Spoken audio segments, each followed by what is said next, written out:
सुनो, दुनिया में सबसे बड़ी गलत फहमी यह है कि लोग तुम्हें तुम्हारी बातों से पहचानेंगे।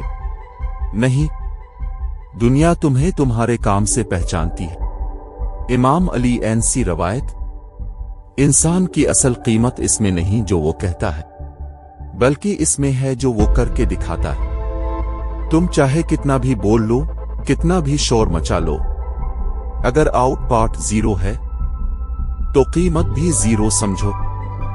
लेकिन अगर तुम किसी एक हुनर में वाकई अच्छे हो, अगर तुम एक काम को दिल, मेहनत और प्रोफेशनल अंदाज में करते हो, तो दुनिया खुद तुम्हें अहमियत देने लगती है। दुनिया शक्ल नहीं देखती, लिबास नहीं देखती, पस मंजर नहीं देखती।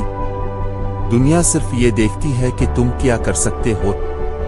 इसलिए एक महारत पकड़ो, इसे इतना मजबूत करो कि वो तुम्हारी पहचान बन जाए। याद रखो, कीमत बातों से नहीं बनती, कीमत हुनर से बनती है। और जो अपना हुनर मजबूत करता है, दुनिया उसकी कीमत खुद बढ़ा देती है।